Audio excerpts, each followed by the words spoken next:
Welcome to part two, the L to Z portion of the alphabetized list of my favorite male, pardon me, male artists on my wish list, hoping they will either tour for the first time in Australia or return to tour. So we continue on with Louis Tomlinson of One Direction fame. Yes, he's carved out a nice, solid music career for himself. He's definitely one of the ex One Directioners that have taken their time with releasing material. I remember I was thinking when are we going to get his debut album, which obviously has since been released, and subsequently he's had another album called Walls. But the very first album was definitely we were on all on tenterhooks, waiting for the release date and waiting and waiting and waiting. And he kept saying he wanted to get it right and he wanted to take. Sorry, just gonna get a drink of water. Sorry about that. I just got off a phone call with a friend, so my throat was a bit parched. What was I saying? Yes, he definitely took his time, and why not? He's his own artist. He well, perhaps his record company did pressure him a little bit, thinking when are you going to release this debut album? But ever since then, yeah, he's still only had two albums. I mean, there is a live album out or coming out of his recent tour, Faith in the Future. Oh, sorry, yeah, sorry. The second album was called Faith in the Future. Walls was the first single. Sorry, the album wasn't called Walls. It was called Faith in the Future. Yes, so Louis Tomlinson, and yes, I've enjoyed seeing him live. And yeah, I've seen him live. And since having my YouTube channel, I've recorded and uploaded at least his most recent tour of his second album. I'm not sure the first time he toured as a solo artist. I didn't have my channel then, and yes, I had a phone that I could have filmed him anyway. But I think I just took, yes, still digital images of him the first tour in Melbourne. The second time he came back with his second album, I definitely filmed that for my channel. So yes, looking forward to his third studio album, whenever that might be. Again, he likes to obviously quality over quantity and not being rushed. So who knows? We might be waiting till 2026 till his next album. But anyway, it'll be worth the wait, I'm sure. Okay, Luke Hemmings of 5 Seconds of Summer fame, or Five Sauce, as they've been abbreviated to. I did make a spontaneous decision to see his solo performance at the Palais Theatre this year, which is very much last minute. I was on shift, and I think it was even after work that I did this. After I clocked off my shift, I went online on one of the hot desks in the lunchroom of the staff lunchroom, and I saw he was having a show at Palais Theatre that night, and there were still seats. It was very much towards the back. I chose the cheaper set of seats. That's in the upper level of the Palais Theatre if you've been there. I can't remember what it's called, mezzanine or something like that. At the very, very back. Well, when I say the very back, like I wasn't right against the back wall, but close to, and that's fine. It's all seated, so my seat was waiting for me. And yeah, I'd say I wasn't overly familiar with his performance at all, even though I've bought his releases that have been released on CD. So I think he's only got an EP. Don't think he has a solo album just yet, or maybe he has. I forget. But yeah, I didn't fully enjoy it because I wasn't fully familiar with the set list, but he's an accomplished singer and instrumentalist. So obviously with the band Five Sauce, so he's got a lot of experience under his belt. Definitely the crowd enjoyed it. So they were definitely Luke Hemmings fans and or Five Sauce, naturally enough. I don't regret going, but yeah, I can't say that I was familiar. So when I put the titles to the songs together after I uploaded his performance on my channel, I definitely had to cross-check listen to a lyric in a song, look it up what it actually was, because I wasn't overly familiar with his work. So I might have got some titles wrong, but usually fans spot that and tell me, no, this is actually called this and not that. So yeah, I've seen also Five Sauce live before, and I'd be happy to see them again. Happy to see Luke Hemmings again as well. So yeah, that's thumbs up there. And also being Australian, it's great to support local Australian music acts. Liam Payne, what a pain. No. Of the One Directioners, I haven't seen Liam Payne or Zayn Malik live before. I don't think either of them have ever been to Australia as solo performers, as far as I know, unless I've, missed them. Missed them when they were here. I don't think they have been here. Um, I believe he's only got one album, Liam One, is it called? Or One? LP1? You know, that fits with music, um, what is it? Music acronym, long play, and being his initials LP, Liam Payne. I think it's called LP1, isn't it? Correct me if I'm wrong. It's his debut album. He did go the more kind of like rap sort of R&B sounding route, so it's not my favorite genre of music. And I don't actually have it. I still haven't bought it to this day. I know it's readily available on CD and Spotify and Apple Music and whatnot, but I haven't been in a rush to listen to it. I might have listened to a few tracks on YouTube just to see what it's like. And yeah, he's like all of them, like his fellow X1 Directioners. He's a capable performer, lyricist. I don't know if he plays any instruments, but yeah, I haven't really invested much, of my time or CD purchasing in terms of Liam's output. But I'd be happy to see him live, to give him a go if he were to come to Australia. Yeah, we'll see. Luke Goss, the brother of Matt Goss. There's a picture of them in the middle shot there on the left. Luke being on the right and Matt being on the left. They claim to fame was the band Bros, as short for brothers. There was a third member of the band, which his name escapes me. Understandably, he literally did feel like the third wheel in the end, or during their time together as Bros, because the focus tended to be with the brothers. I mean, with the fact that they were twins and they were so cute. They are still cute now. They're handsome men. Like fine wine, they age gracefully. And yeah, the third member of Bros left the band, I think, after the second album. Yeah, he only stayed for the first album, Push, and then the second album, Time, I think it was called. Time, something like that. He didn't stay for that, and he left after he left the band after the first album, which was really their height of heights of success. There has been talk, I don't know how justified, that the brothers had a bit of a falling out or disagreements with, how things should proceed in terms of Bros. They were scheduled to do a reunion too. I believe they did do a reunion, at least one reunion concert in England, their home country. And they were penciled in to perform in Sydney, the only city in Australia. This was pre-pandemic years. I think either 2019 or so, around that time, or 2018, 2019, in Sydney. And I had booked my ticket for them, and I had booked the hotel and the flights. Unfortunately, I couldn't get refund for the hotel, but the flights with Qantas, it could be moved forward, like a credit, so I could use the money I didn't use for that ticket to Sydney for another flight, which I did in the end, to New Zealand or somewhere, or even overseas. I used up that credit in the end. So Luke Goss went more into acting as opposed to music. He featured in, what was that film, that fantasy film? Hellboy? Hellboy. I think he was one of the villains in Hellboy. Maybe the first Hellboy or the sequel. I don't really know much of his other filmography. I'm still hoping that Bros may get together again one day, even if it's just a reunion tour. Even if they weren't to make any more new music, that's fine. They've got enough of an archive discography to entertain fans, and we were prepared for that when they were penciled in for Sydney, but it all fell through.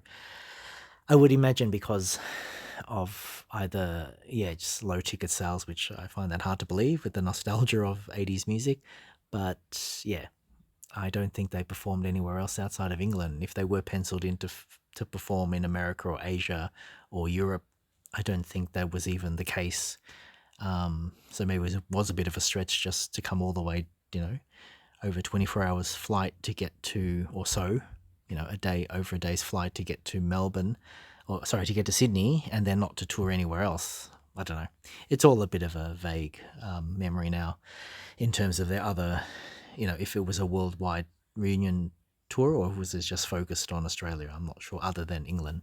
Anyway, I've rambled on enough about Bros. I did see of interest Matt Goss. I will talk about him, and maybe I'll just leave it when I pull up his image. So yeah, that's Lou Goss for you. So Marcus and Martinez, speaking of twins, are twins. Pardon me, Marcus and Martinez. They're from Sweden, if I have the country correct, because that's where I saw. Well, that's where I bought their album. They did have native speaking or singing albums in their own language, but as their fame grew, they released music in English, and I bought obviously the English version. Maybe I did buy the Swedish version as well, just as a part of the collection, because their very first album or EP wasn't in English. I'm pretty sure. Maybe I'll just quickly check if they're. I want to check which country they're from. I don't want to go on about it and get it wrong. Just one sec. Okay, I'm glad I checked. Apologies for Marcus and Martinez fans out there. Not from Sweden, from Norway. So, did I visit there again?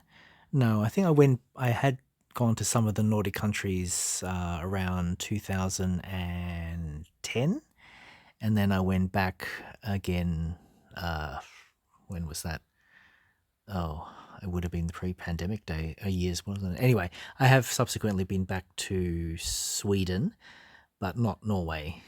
So when I was, browsing naturally music shops for physical product, I saw for the first time, I thought, oh, who are these guys? Marcus and Martinez. And yeah, that's where I got to know them. They're obviously huge in their native country, Norway.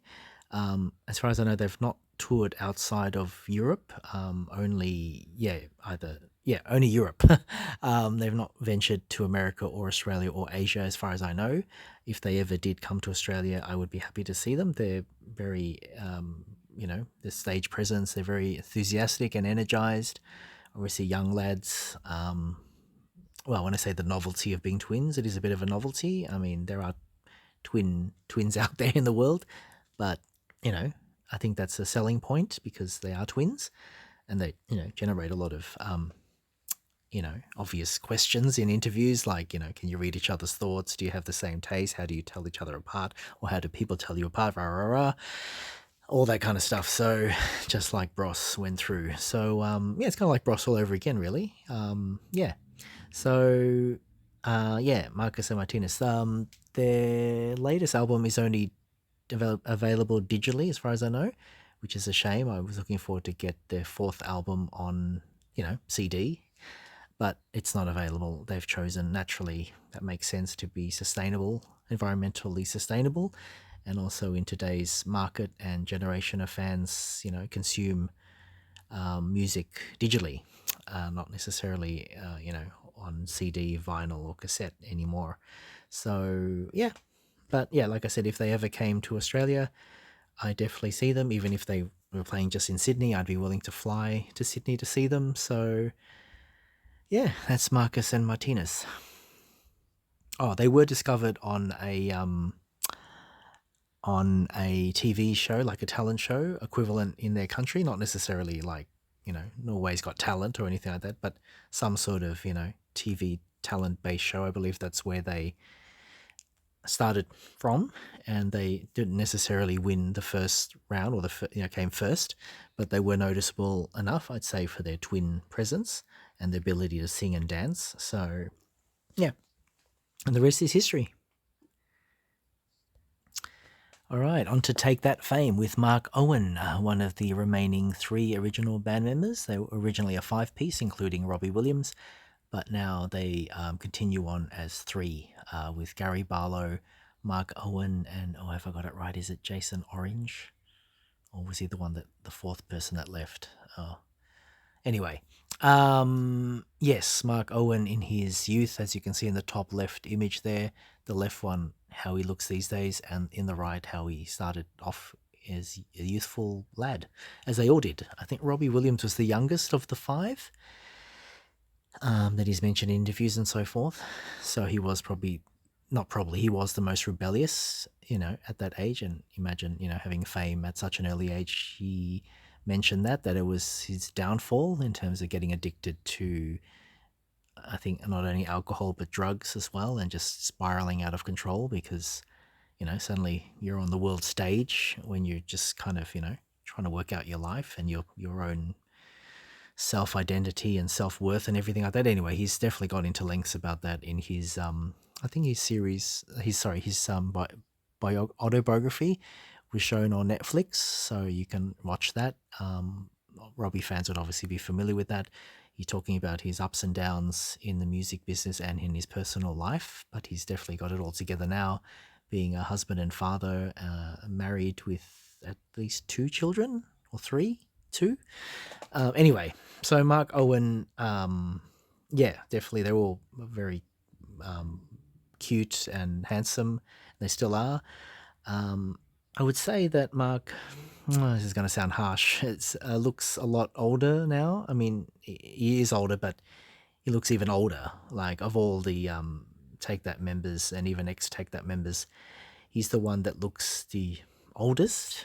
Yet when he was, in his youthful image on there in the top left on the right, you know, so youthful and fresh. But now I'm not saying he looks like a has-been or a craggly old man, but yeah, definitely those youthful looks. They're still there. The glint in his eye, the cheekiness in his smile.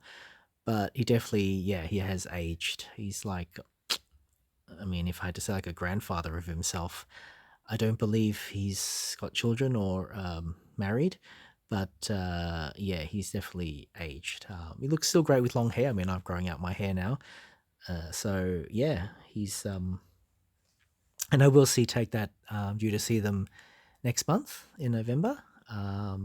So yeah, that'll be great. I think that will be the first time I'm choosing to film their concert for my channel. When they were last here, again, armed with a phone that could film them, I chose not to. I didn't have my YouTube channel then, but I have now. So this will be the first time that Take That will be appearing on my playlist of live music gigs. So looking forward to that next month. See you then, Mark. Yeah, so as I was saying, following on from talking about Luke Goss, Matt Goss' twin brother, I had a very memorable experience when I was last in Las Vegas. I saw Matt Goss's solo show because he's continued with the music, being in music as opposed to pursuing acting as his brother has done. He had obviously a one-man show, his solo in it was a small intimate venue in one of the, they're all casinos, aren't they? All the venues have a casino in them. I can't remember which venue it was at, but it was a very intimate space. It could be used as a restaurant or an event space because it had a boat in the middle of the room. When I say a boat, it was already a fixed fixture of the room. It had that kind of theme of a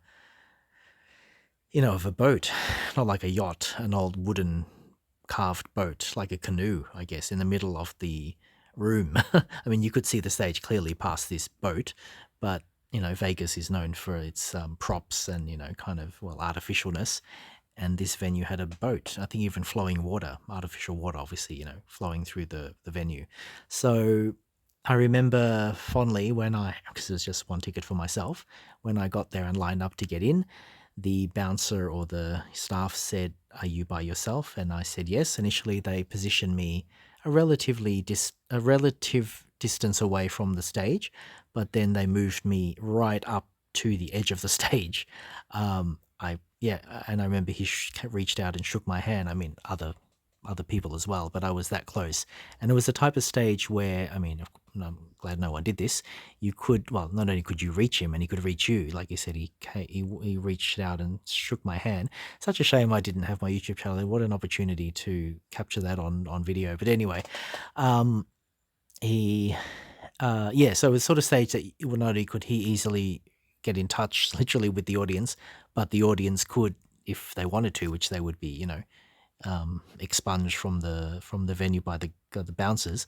If you were to rush him on stage, you could easily do that. You didn't even need to climb up. It was just pretty much a level platform to where I was seated and other people were seated that were in very close proximity to the stage.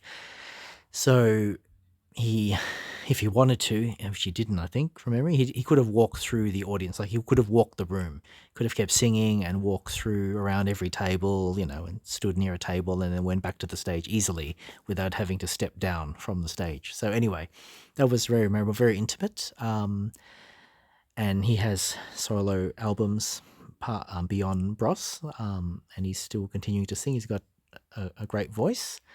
Um, his later songs or his current material maybe not as pop-tastic in melody and structure as Bros days, but yeah, I can't actually even name one of his later songs, but his performance was great, and I think he did choose to sing one or two Bros songs in an acoustic manner, so acoustic format. I think it was "I Owe You Nothing" that he performed, so suppose in some ways he did feel obliged because obviously fans or casual listeners would know he came from Bros fame, so we weren't expecting a Bros concert, but he did perform one or two tracks from Bros, so that was very, very memorable, and I have washed my hands since he shook it, but that was very nice of him to do that. He could have just done the kind of, I don't know, tap on the shoulder or just like a fingertip touch between us, but he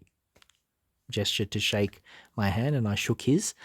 I was taking photos. I remember digitally, not filming, but yeah, if that was on my YouTube channel, that would delight fellow Bros fans and Matt Goss fans alike. So yeah, that was great. That really made my night of my Las Vegas trip that year. Niall Horan, yes, from One Direction fame. The ex One Direction that I classify as the safe performer. When I say safe, and I don't mean this harshly, but constructive criticism is that, or constructive feedback is that, or my observation is his music is very radio friendly. Like, I would imagine any commercial radio station around the world would not have a problem playing his music. There's no expletives. It's very, melodic and easy to listen to. It's very accessible. It's not weird or strange or alternative in any, when I say in any way, there's no strange melody or weird key changes or anything like that, or rapping, or, it's very safe. It's very middle of the road. What's the term I was thinking of. Not to say bland, but yeah, when I know when he's releasing a new album, you kind of already know what to expect. Like with all of them, as we've got to know their solo work of Louis, Harry, Liam, and himself and Zayn. I will finish off with Zayn in the Z lettered category. Yeah, they've all found their niches solo work, and he's found his, which I say is middle of the road. He may even agree with that. I'm not saying it's easy. He does make it look easy. They all make it look easy in terms of the performance that they do on stage, and their ability to put together an album lyrically and musically. And he plays an instrument, guitar, and I think piano as well. So yeah, and I'm thinking if ever, not holding my breath, if One Direction were to reunite, I would say that Niall Horan and Louis would be the two strongest champions of that, of wanting that to happen, as opposed to Harry, Zayn, or Liam, especially Zayn, because he was the first one to leave One Direction in their height of success. Yeah, I would say that Niall and Louis would be the most open to that idea, but the other three would need convincing. Anyway, yes, I've recorded Niall's performance when he was last here in Australia, which was in May this year, 2024.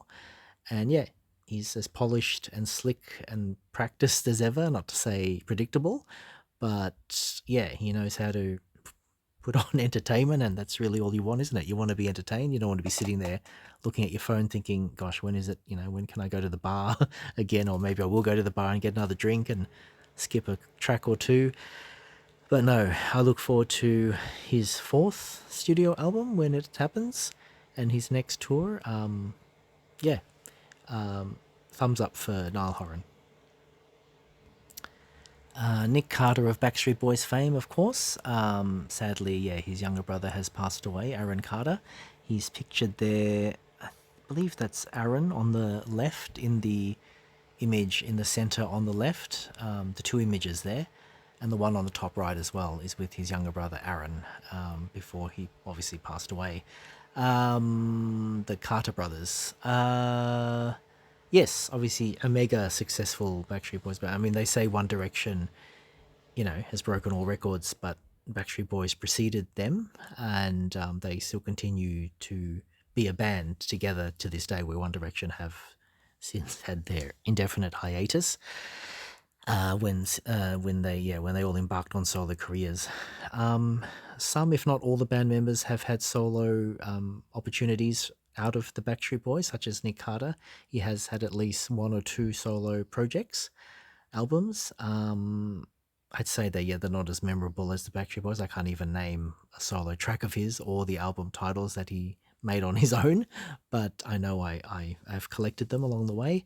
I don't think Nick has ever performed solo in Australia. He's always been with his band, and that's fair enough. That's the draw card of being with the Backstreet Boys, and it's a testament to the success of the Backstreet Boys that there was a brief stage where one of them left the band. I can't remember his name, but he left the band, and then he did return maybe 2 albums later, and they're back as a 5-piece. And when I saw them, it would have been last year, I think. Yeah, I saw them twice actually. I indulged myself. I saw 2 shows of theirs, the 2 shows they had in Melbourne, and they were amazing. It was for their DNA album, the album called DNA, which, like many acts around that time, was postponed, at least maybe more than once because of the pandemic. But I hung on to my tickets, as many fans did, and we got to see their show finally, promoting the DNA album, which already would have been 3 or 4 years old by that time. So they haven't had any new material since, as far as I know, but they said, I guess it's very scripted, isn't it? But they just said as their engagement with the audience, we will return to Australia, and we look forward to come to Australia, and hopefully they uphold that. I mean, I know that it wasn't a promise per se, but they have consistently come to Australia, and I look forward to see them again. It's always fun. You know what to expect because they've got a huge back discography, but their new material continues to, delight fans and myself alike. They're consistent, they know what they're doing, and I hope they continue for many years to come. Good on you, Nick. And yeah, rest in peace, Aaron. Hey, you effing twats, it's Robbie Williams. Yes, you will hear a lot of expletives in his concert. He knows it's, the majority are adult, it's an adult audience, so he just goes for it. It's just part of his showmanship, if you could call it that. Some people, he doesn't have fans. I mean, there's people who don't like Robbie, of course, but there's a lot of fans that do like him, and I'm one of them. I consistently go with a close friend of mine in Melbourne. We consistently go to Kylie and Robbie. I actually got her into Robbie. I remember telling her the first time I saw Robbie live was at the time when HMV stores were still in Melbourne, his Master's Voice, the UK franchise. It was the Paran store, the HMV Paran store, and I won a couple of tickets to see his promo tour of, at the time, the album was called The Ego Has Landed, which I since discovered back then it was an amalgamation of his first 2 albums in one under the name The Ego Has Landed to promote himself outside of the UK. And that was his first time in Australia, the first time solo anyway. I can't remember if Take That had been to Australia before he went solo, but to promote his solo career, he came to Melbourne all those decades ago to promote The Ego Has Landed. And at the time, I was working as a waiter in Hotel Shopping Town, not Westfield Shopping Town, the shopping centre, but across the road. This must cause a continual confusion to the people who go to Hotel Shopping Town the first time, thinking it's at Doncaster Shopping Town's shopping centre, but it's opposite the Westfield Doncaster Shopping Centre. It's a pub set up with a venue to to have live acts. It has some gaming, like what do you call pokey machines. And I was a waiter there in the bistro area. And why did I mention that? There was some significance there. I lost my train of thought. Why did I mention Hotel Shopping Town? Oh, yes, because when I was that's the time when I won the tickets to see his promo performance at the Salt nightclub, the infamous Salt nightclub, because there was a news report of someone with a machete attacking patrons in there or attacking someone. So this was well after his show, so no one was hurt. It wasn't on the night I was there or the night Robbie was there. And well, I didn't think, I don't know if I knew my close friend now that we always go to Kylie with. When I was working in hotel shopping, that would have been in the 90s. And yeah, I didn't meet my friend till 1998. So, I mean, that's still in the 90s. This is the early 90s. I probably was working at Hotel Shopping Town in 1995 or 97 from memory. Anyway, I would have naturally asked my friend, but she wasn't even aware of Robbie or not a fan of Robbie at the time. So I asked one of my work colleagues. She wasn't, I don't think she was a fan, but she was available that night. But she was quite, when I say late, I was telling her what time, you need to queue up and what time the doors open of the Salt nightclub. And I kept looking around. This is the time I don't know if I had a mobile phone.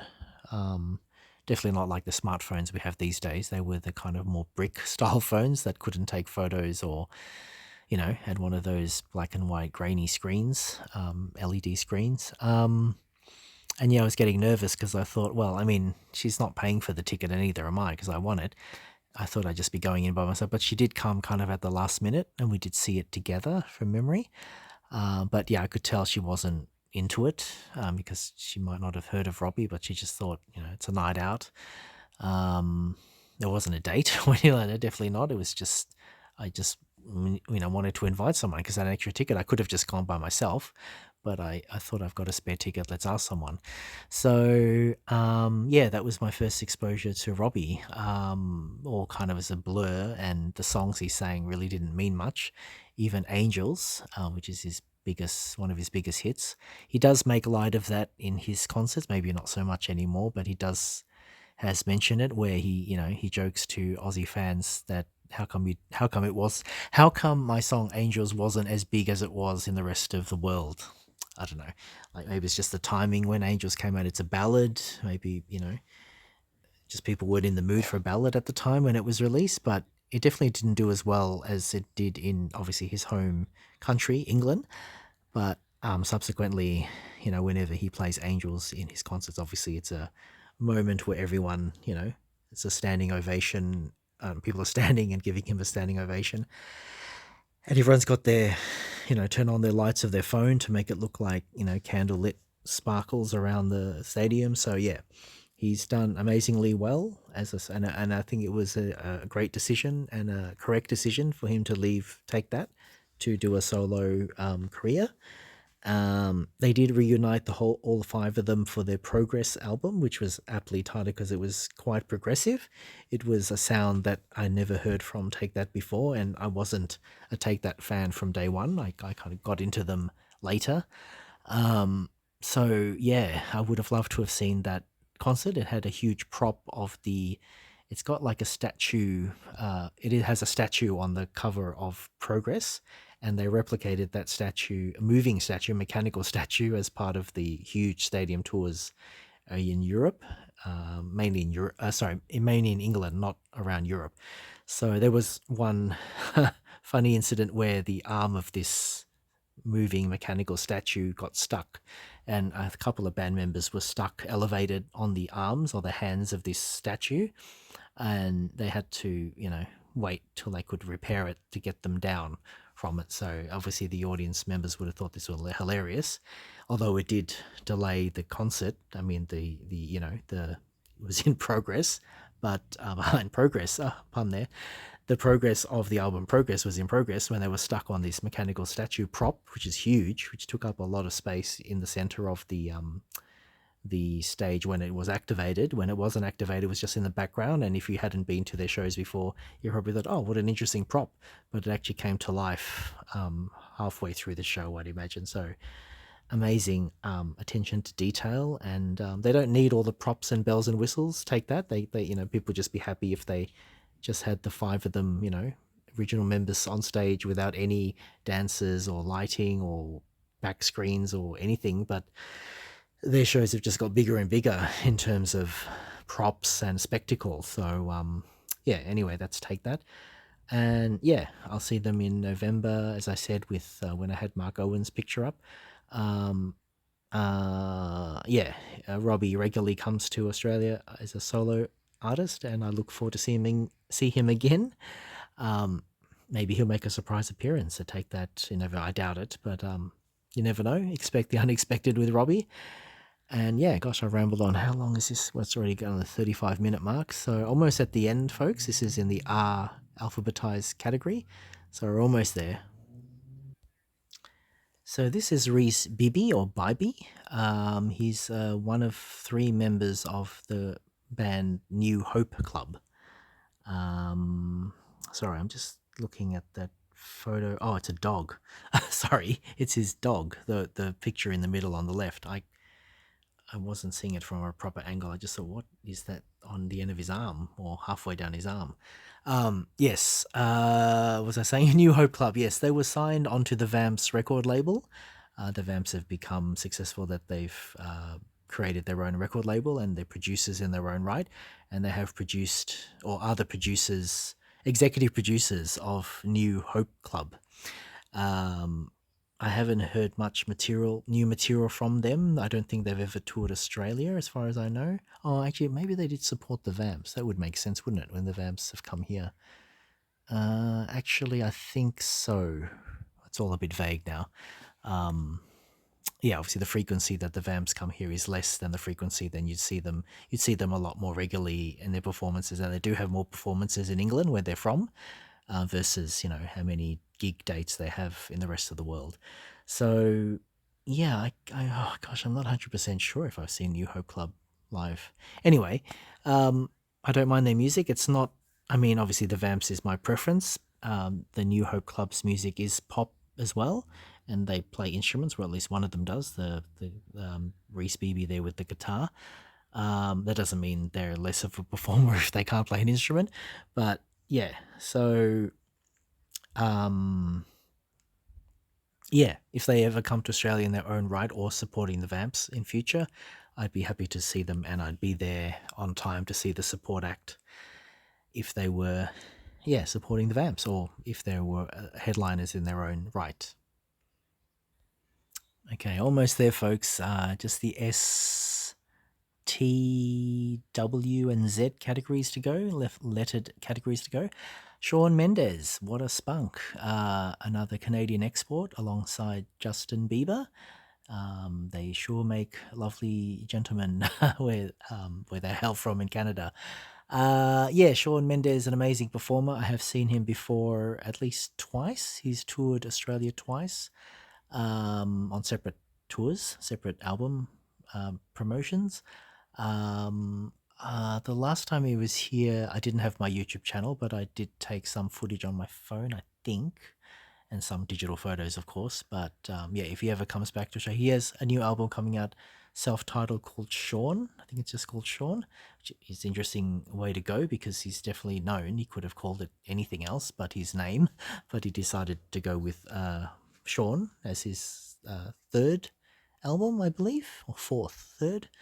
Yeah, I've lost track. Definitely a very capable performer, entertaining performer, amazing singer, amazing songs, amazing lyricist. He's collaborated with Justin Bieber on the song Monsters, I think, or Monsters. Yeah, the world is his oyster in terms of his musical trajectory. And he's been a Calvin Klein model, I believe, as Justin Bieber has been as well. So yeah, he's got the looks, he's got the ability, he's got the talent. Winner, winner, winner, chicken dinner. Canadian dinner. Poutine, maybe.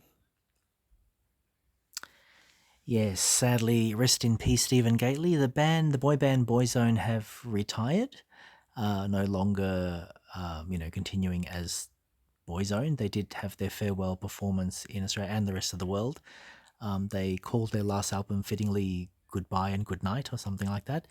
But I'm not holding my breath, but it doesn't necessarily mean that's the end. I'm just citing, for example, Crowded House. I'm looking at you. They had a massive farewell tour in the steps of the Sydney Opera House years ago, at least 15 years ago from memory or so. And yep, but subsequently they have produced more albums, new albums since that breakup, that farewell tour. They've had at least four new albums, and they are touring again this year. But I hate to say, so I'm going off track here because we're meant to be talking about Stephen. We'll get back to him in a sec.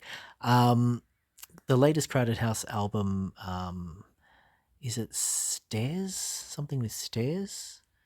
Um, yeah, it's so bland, I think. I mean, usually, the quality of Neil Finn's lyricist ability, lyrical ability to write music and produce music is amazing, but maybe he's going for that. Not to say he's going for bland music, but I've tried listening to the latest album online on YouTube.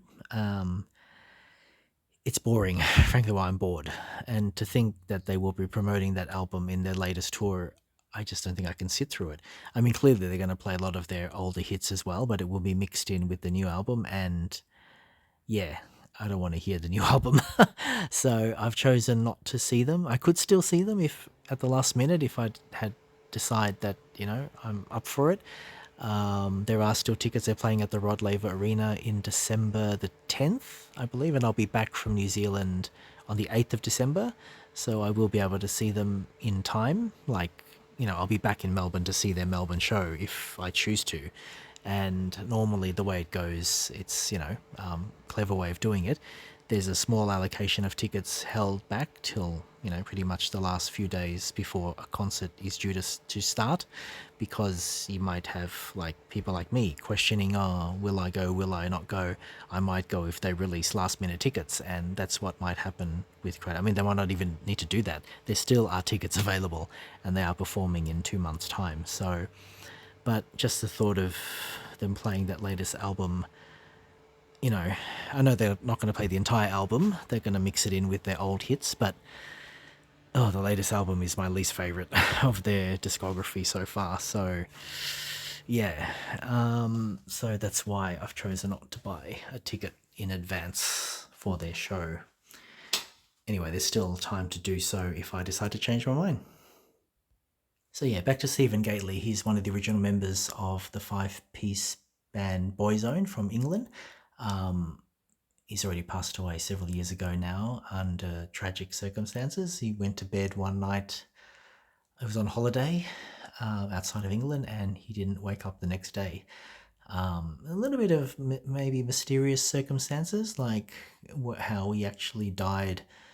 The autopsy, I don't think, was publicly revealed.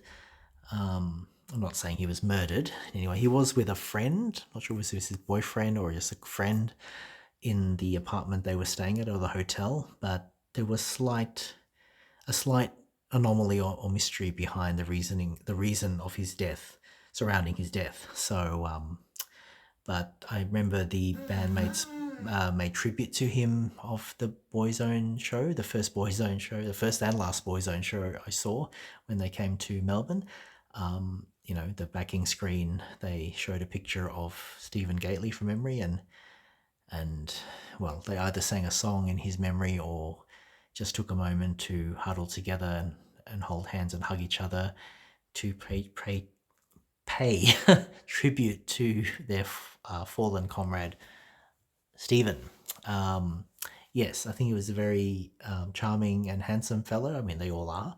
But of the band members to go first, I mean, to leave the mortal coil, is Stephen, sadly.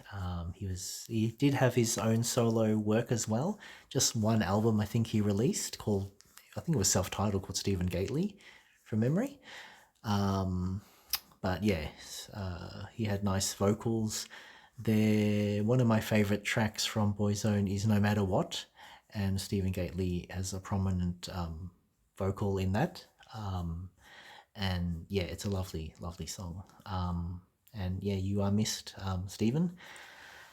Oh, lots of these bands that I haven't seen them in the original lineup. Anyway, yeah, so Boyzone are no more, and they have stuck to that. They haven't had a reunion tour. They still could, but yeah, the Boyzone have called it quits. I mean, mutually, not because of a falling out, but they just have felt they've run their course, and they've all decided to call it a day. So yeah, we miss you, Stephen, and we miss Boyzone. Okay, Troye Sivan. He is touted or labelled as an Australian singer when you Google his images, so I assume he's become an Australian citizen. He was born in South Africa, and then he initially moved to Australia with his family in Perth, and now he lives in Melbourne. Apparently, one of my work colleagues lives next door to him, or is a neighbour to Troy. That is amazing. One of my friends and colleagues, don't think they'll mind if I mention just their first names. They're sisters, Claire and Grace. Claire was the one to get tickets since we worked together. We found that we both, all three of us, are Troye Sivan fans. I asked if they would mind if I joined them when Troy announced his next tour, which he already has. Of course, I was very overly thinking and saying, "You sure I'm not going to be the third wheel? It's adding pressure. You usually just get 2 tickets for yourself and your sister, and now you have to get a ticket for me. That's 3."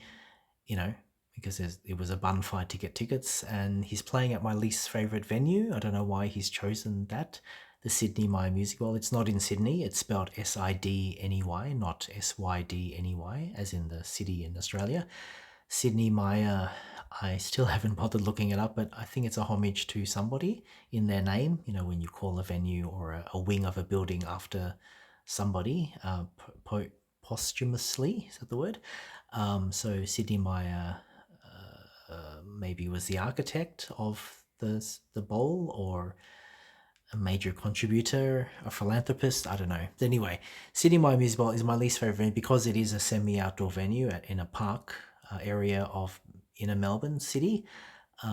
It's got a fixed canopy, but if it's a wintry day or a windy day, sorry, I don't mean to be laughing. I did freeze through a performance of Tina Arena. When I freeze through, I had to wear layered jackets. This was, she managed to get away with this during the pandemic where there was a window of non-lockdown, and she managed to get her concert through at the Sydney Myer Music Hall. And I remember how cold it was that night. It wasn't even winter time. It might have just maybe almost at the cusp of winter, maybe in May or April. April, I think, of that year. Must have been, 2019 or 2020. And yeah, I just remember how uncomfortably cold it was, even though I had layered clothing underneath and a jacket and a scarf. I mean, not gloves. But that's where Troy's chosen to perform his Melbourne show. Only one show. Sydney's got 2 shows now. Melbourne's still got the 1 show. We're hoping he would announce his second show so we have a chance at getting seats. So Claire was only able to get lawn tickets because it's in a parkland. So there is lawn tickets where it's just general admission. But obviously the lawn area is much further back from the stage and behind the seated area. So I don't know what kind of a view we're going to get. And I don't think we're going to bother getting there overly early to, get our spot. So anyway, we'll see what happens. So that's why I don't like the City Miles Meal. There's limited seats, and then once they go, the only spaces, which is the majority of space for patrons, is the lawn area. So Claire was only able to get 3 tickets for the lawn, and that's where we're going to be seeing Troye Sivan in November. And I will be seeing him again in Auckland in early December because I want to see him in an indoor venue, which I will at the Spark Arena. Initially, I thought I got tickets for a seat, but it doesn't have a seat number in my ticket confirmation email. So I'd imagine it's just a section of the floor that's general admission also. I was wondering why it was kind of like a no person's land when I looked at the seat map, or the map of the venue, the Spark Arena. And I wondered, why are tickets still available for this area? I mean, it is in relative close proximity to the stage, so it's not like it's a bad area, like viewing wise, like it's not an obstructive view area. But I was wondering how easily I got a ticket where the City My Music Bowl, well, hasn't sold out because people are reluctant to get lawn tickets, but in a venue even as large as the Spark Arena and how popular, Troye Sivan is now at the height of his success, I thought I wouldn't be able to get a ticket for his Spark Arena show, but I managed to in this, I don't know, obscure seated but non-seated area. Anyway, I will obviously, if I'm laughing, find out when I get there. I think it shows either the 2nd or 3rd of December this year.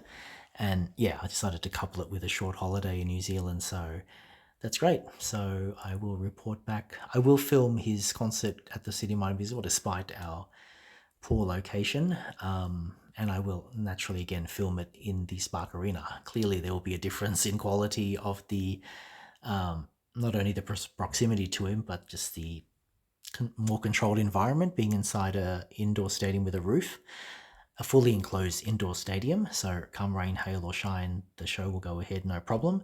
But if there's a thunderstorm or excessive winds at the City My Music Bowl, it may be postponed or cancelled. So yeah, or it could even be cancelled midway through the show, just for the safety of himself and patrons. Anyway, I'm rambling now. Troye Sivan, an amazing what would you call it? Amazing, what am I trying to say? Amazing role model for all the queer community out there, being queer himself. And yes, his latest videos are very, very suggestive. You'll have no doubt. I mean, if you didn't know he was gay, you know that his sexuality is out and proud, and why not? Especially in the clips of Rush and one of the girls. He looks amazing in drag. I really didn't think that was him. I thought they had a model, a model in the video, a woman playing that role, but that's him in drag. He's just amazing. He looks amazing. So yeah, Troye Sivan, amazing success, and I'm envious of my colleague who lives next door to him. Could you imagine that? She says the neighborhood is very respectful of him. I mean, even if you're not a fan, they know who he is, they know he's a celebrity, and they don't make that known, or they don't kind of, oh my God, Troy. So I think I would be the same, but if he lived in my apartment building, I would be hoping to at least get a selfie with him maybe once in a polite way when he's not busy. But wow, imagine living next door to a celebrity. And it's great that he can do that he doesn't need to be in like a, what do you call it, like a gated community with guards and bouncers to protect his property from paparazzi or stalkers. So I don't know where. Obviously, my friend didn't tell me his address, but he does live in Melbourne. I think he's even shown his place in a YouTube, like one of those documentaries showing his place, like how he's decorated it and his interior decor style. I'm pretty sure I've seen that online on YouTube. You can look it up. Or I might look it up again. So yeah, he's settled down in Melbourne. But yeah, he grew up, like I said, he was born in South Africa. He grew up in Perth, and now he's settled into a life in Melbourne, which I'm very happy for. I'm glad of all the cities he's chosen to move to Melbourne. I'm very biased because I am born and live in Melbourne, and I'm glad to have Troye Sivan as a fellow Melburnian now. So, Will Young, he actually resembles a little bit like my friend Maddie. Anyway, yeah, so so you don't know who Maddie is.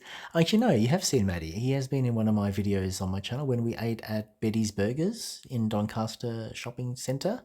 I was there with my friend Frank, who were mutual friends, Frank, Maddie, and myself, and we had dinner at Betty's Burgers. Yeah, so there is a glimpse of him there. And you might think there's no resemblance at all, but I can see a little bit of resemblance in his face to Will Young. Anyway, Will Young, yes, he was in one of those, TV talent shows alongside Gareth Gates. He came second to Gareth Gates in that competition, but he is, yes, no doubt, I mean, there is no doubt that he's more successful than Gareth Gates in terms of album output and number of albums, number of tours, and the fact that he's still singing to this day. And he will have a new tour of his new album. Unfortunately, no Australian dates so far. I don't think he's ever been to Australia as far as I know, the same as Gareth Gates. I mean, it is a long way to go from England. But there was a time when he said he would quit music just because he had enough of it. But as he got older, he realized that he wanted to return to it, and I'm glad he has. The world is better for it. His voice has not changed. I think similar to my favorite all-time UK band, the Pet Shop Boys. Neil Tennant's voice pretty much is the same since he started all those years ago, back in when was West End Girls, 1985. I mean, of course, he's older, and he can sing better in some ways. Not, I mean, not drastically better, but more control of his voice, and more confident in his public performance. The same like Will Young, but their voices are very similar in terms of they just sound the same. Like if you ask what year was this, I mean, if you didn't know when a song was released, it could have been any of those years of any time in their careers, because the vocal range is just the same. Exceptional. I don't mean that in a negative way, that they haven't progressed or improved their vocals, but you just have some singers where the voice sounds the same as when they started in day one to where they are now, where perhaps like other singers, like which would be quite taxing on their voices, like Rolling Stones perhaps, or maybe Bruce Springsteen. I know Phil Collins' health deteriorated, in his later years. Their vocals might sound a bit more raspberry or gravelly, not as sort of crisp sounding. I know who's one of the singers that he made note of that, or we noticed that. Was it George Michael? No, who was it? There was someone. Yeah, anyway, there was like, I can't remember, this artist had like obviously the early track that could hit a lot of the Elton John, that's right. Yes, Elton John in his early work, sorry, not to divert too much off Will Young. Um like Crocodile Rock, I think there's a part where he goes la la la la la la, na, na, na, na, na. Yeah, so very high, that octave, and he can't reach that anymore in his older age. He just can't. He won't push, and harm his vocals doing that. But if Will Young or Neil had any vocals that were higher in range, they could still reach it, and they just sound the same. It's just amazing to me.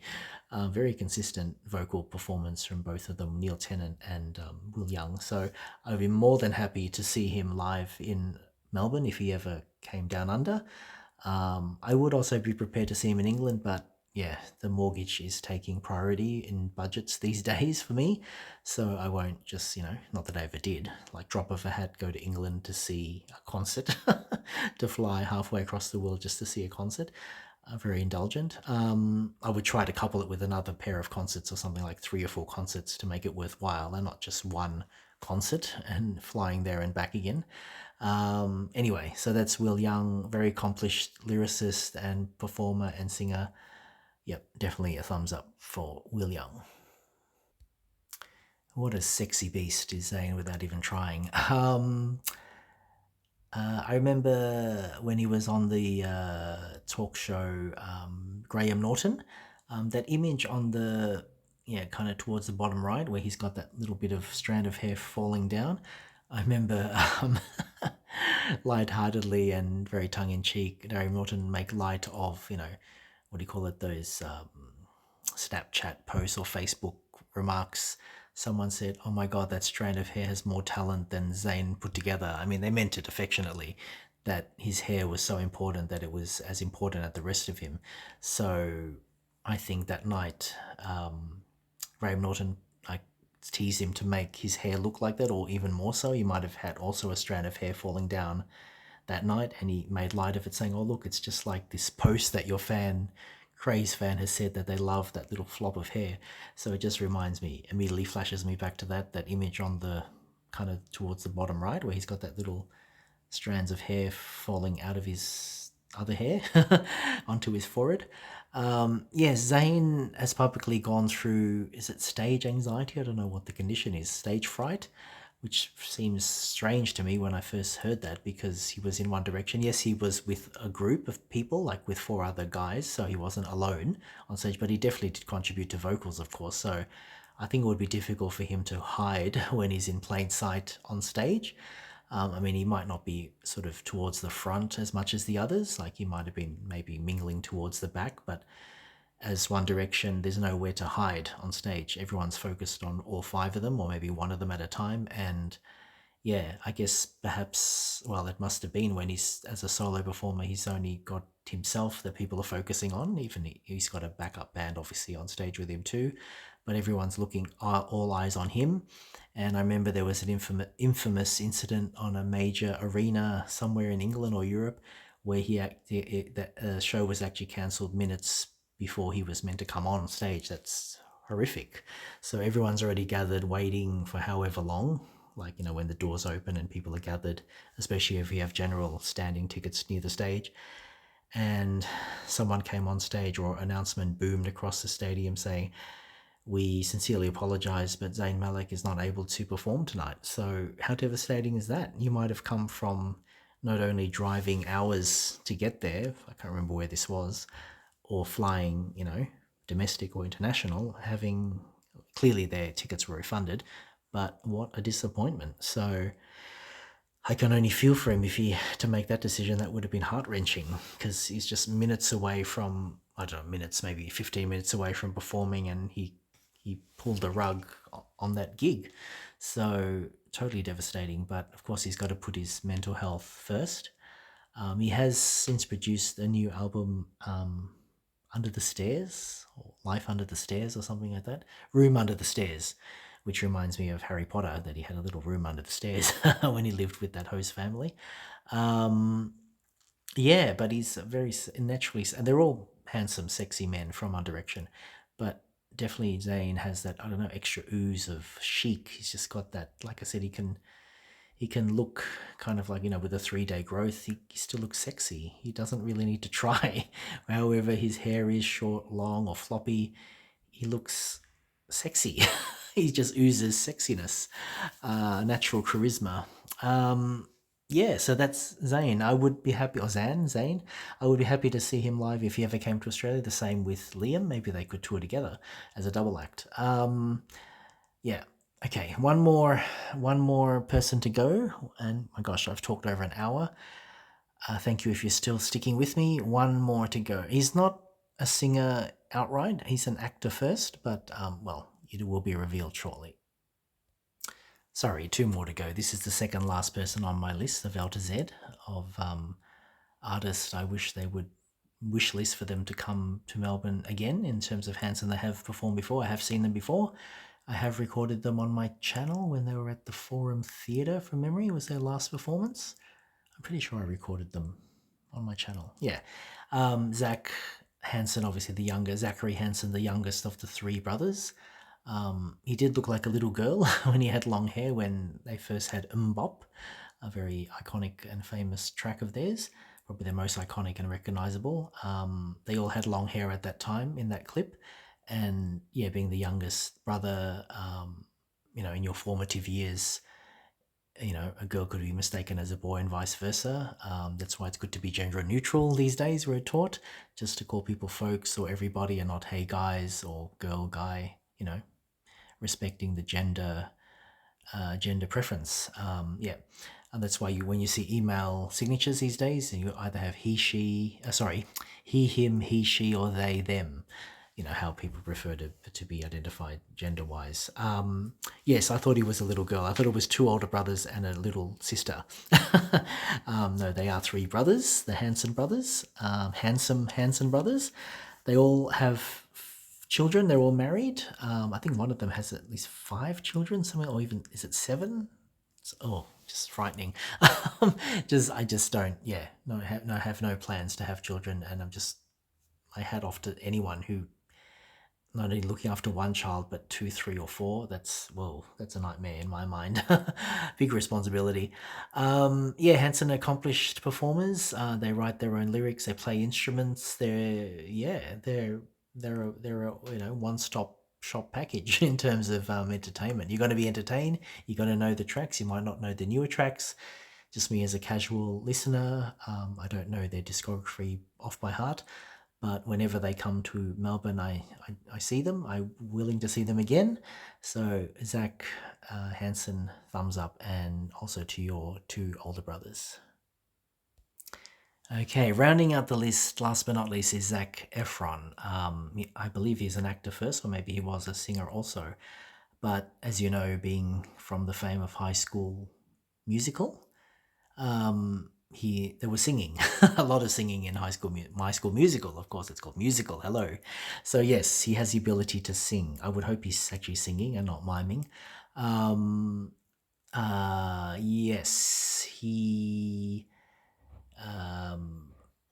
kind of at times, depending on the guy, resembles a little bit of Leonardo DiCaprio. I know they're not like exact, doppelgangers, but he's got that kind of look to him that's a little bit like Leonardo DiCaprio. Yeah, very handsome man. I do recall. I'm just thinking about this while I'm laughing. I do recall a sketch when he was on SNL, Saturday Night Live. I'm pretty sure it was Saturday Night Live, where he's in his youthful era of his life, in his 20s, I imagine, still in his 20s, where it's the sketch or the skit is promoting a cereal, like, a made up cereal brand, breakfast cereal. And he's there dressed in kind of like hockey gear or sports gear with another actor, a male actor in front of him. And behind him is a man in drag who's playing his mother. And, the mother character is meant to, as mothers do, or stereotypically very kind, and say, "Oh, here, dear, enjoy your breakfast," blah, blah, blah. But because it's SNL, it's a comedy, the character who's the mother just goes berserk at him, like, making out that she's not appreciated. So it keeps escalating every time they do another take. The character who's the mother is screaming and physically abusing Zach, not like punching him in the face, but maybe just grabbing him by the shoulder and screaming at the top of their lungs right in his face. So along the lines of like, you can easily look this up if you just put breakfast cereal SNL Zac Efron, you'll get it. If you haven't seen it, so not to give it away, but there's just a point where like the plate of cereal will be smashed or something, and it goes, "I'm your mother," because it's a man who's playing the mother, so screaming, "I'm your mother, don't you appreciate what I'm doing? I'm your mother," like right in his face. I'm just to see the bloopers. Zach must be just cracking up, because how do you keep a straight face when you've got a fellow actor screaming in your face, going, "I'm your mother"? And the director of the skit is trying to say, "No, we need it to be more soft, and can you just be a bit more calm?" And clearly, being a sketch comedy, the person who's playing the mother does not getting any of these instructions, or not understanding how disruptive their performance is. So yeah, that that you're made it when you've been asked to come on SNL and be made, be made fun of. So there you go. Oh my gosh, how long have I talked for? What's the timer say? An hour and close to 8 minutes. Whoa, have you fallen asleep? Have you had another coffee? Oh, it's now almost 11 p.m. Can you believe it? Eastern, I have to work tomorrow. I've got a 9:15 start, so I have to get to bed soon. Wow. So that was an epic narration of. I don't think I'll do any one of these again anytime soon. They just take up too much time. I appreciate you taking the time, if you've made it this far, to the L to Z category of my wish list of seeing these male acts come back to Melbourne, or come for the first time to perform in Melbourne. Whew. Good night, farewell, good morning, good afternoon, or good night, wherever you are. And thank you for watching, and bye for now.